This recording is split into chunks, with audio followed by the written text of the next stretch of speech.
China and the US are preparing for total war. In the last 10 years, people have started talking about the idea of China using its military in the Indo-Pacific region. The leader of China, Xi Jinping, has been making the country's military stronger for a long time, about 30 years. Meanwhile, China has been acting more confidently in the Pacific, making claims to own more areas and getting closer to the waters of countries that are friends with the US, like Japan, the Philippines, and Taiwan. Xi Jinping keeps saying that Taiwan needs to be part of China again, and he hasn't ruled out using force to make that happen now, with the US busy with big wars in Europe and the Middle East. Some people in Washington are worried that China might see a chance to do what it wants in the Pacific before the US can do anything about it. But why is China doing this now? Let's see. There are various reasons. A war between China and the United States could break out, with the Indo-Pacific region being a likely hotspot. China's desire to dominate this area might lead to conflict, especially along the first island chain, involving places like Taiwan, Japan, the Philippines, and Indonesia. Taiwan, due to its strategic location and economic importance, could be a focal point. If China attacks Taiwan, the US would feel compelled to defend it or risk losing support from neutral countries and even allies. However, conflict might not be confined to the Taiwan. Strait. China has been involved in airspace issues with Japan and disputes with the Philippines and Vietnam. Tensions between North and South Korea could also escalate, drawing the US into the conflict. Another potential flashpoint is South Asia, where China and India have clashed at their border. India, although not formally aligned with the US, is part of the Quad, a security grouping with Australia, Japan, and the US. If China significantly aggresses against India, the US would likely intervene to support a major partner and democracy, even if the US and its partners manage to prevent a rapid takeover of Taiwan. Conflict might not end quickly. China and the US could continue fighting, with neither side willing to accept defeat. The situation is complicated by the absence of rigid alliances in the Indo-Pacific, unlike the Cold War's NATO and Warsaw Pact.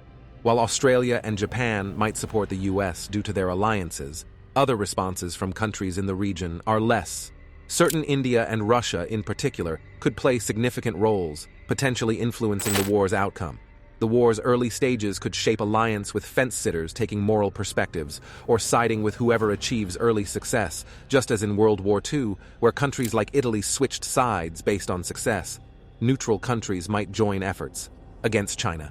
If it fails to quickly secure its objectives, the evolving dynamics of the conflict could even draw in traditionally neutral nations like Indonesia, Singapore, and Vietnam to resist China's aggression.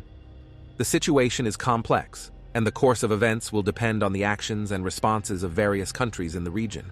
Now, assuming Taiwan is the main trigger point, us planners have come up with a few ideas on how a potential conflict might unfold. One scenario suggests China could swiftly take over Taiwan using a strategy known as a fat compete.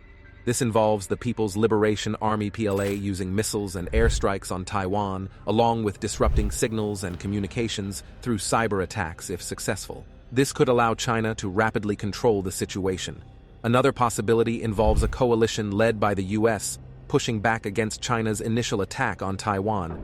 In this more optimistic scenario, the coalition would use various measures like mines, anti-ship, cruise missiles, submarines, and underwater drones to prevent China from gaining control of the surrounding waters. Crucial for a successful invasion, air and missile defense forces would hinder China's air support, while electronic warfare and cyber tactics would disrupt communication. However, given that both China and the US have nuclear weapons, there's a worrisome third scenario. Some strategists fear a full-scale war between these two nuclear-armed powers could lead to uncontrollable escalation. After an initial conflict, one or both sides might resort to major force to gain an advantage or prevent a serious setback. Even if this force is conventional, it could potentially prompt the use of nuclear weapons, leading to catastrophic consequences.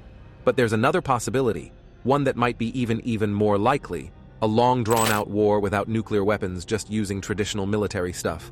While this kind of war wouldn't be as catastrophic as one with nuclear weapons, it could still be really tough for both China and the group of countries led by the US. It might happen over a huge area and involve types of war that the countries involved aren't used to for the US and its allies. It could be the biggest military challenge they faced in a long time if China and the United states end up in a military face-off.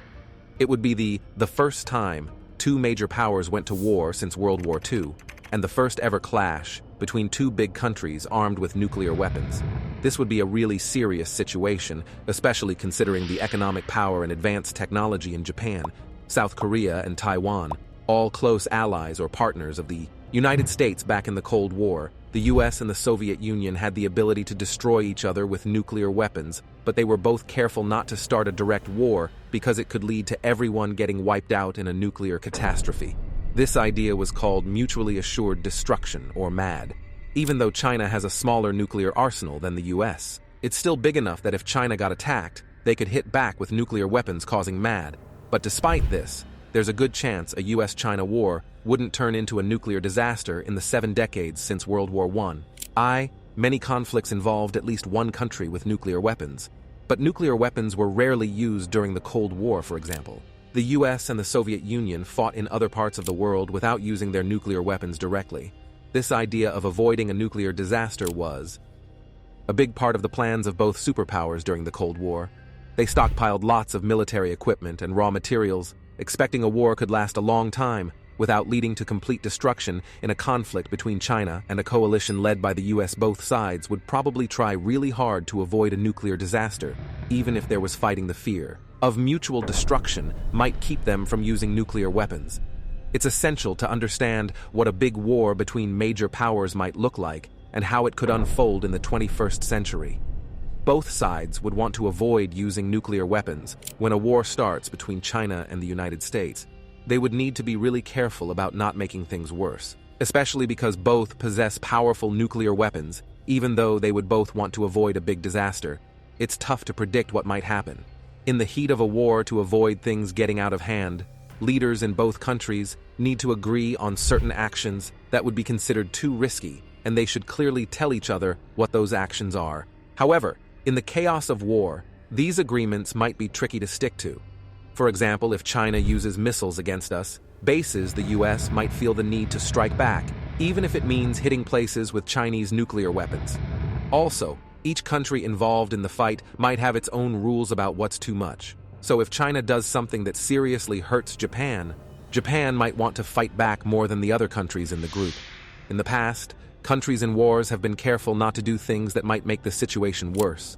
For instance, during the Korean War, the US didn't attack certain places to avoid making the conflict bigger. The same happened in Vietnam, where the US avoided hitting an important port to prevent a bigger fight with China or the Soviet Union. Because nobody wants a nuclear disaster, it's likely that both China and the US would be really careful in choosing where and how to fight. But this caution might also mean that the war could last a long time, as both sides have a lot of resources to keep going. So while they might try to control the war in some ways, it could end up involving more countries and becoming more complicated in the early stages of the war. Military targets would likely be the focus as the conflict goes on. Economic and information warfare would come into play. Blockades, commerce raiding, and information disruptions could be used to weaken the enemy, limiting the means of attack, such as using reversible tactics instead of causing permanent damage, could also help keep the conflict from escalating. Bringing the war to an end would be a big challenge, since a clear victory might not be possible. Negotiations would become essential. The war could last for years, with both sides eventually opting for peace over the high costs and endless nature of the conflict. This is how bringing a war between great powers to an end may not be entirely satisfying, and any settlement should be seen as a ceasefire rather than a lasting peace. The larger rivalry between the United States and China would likely persist even after the conflict concludes. How might negotiations play a role in ending such a conflict? Could this stop a big war? Let us know in the comment section.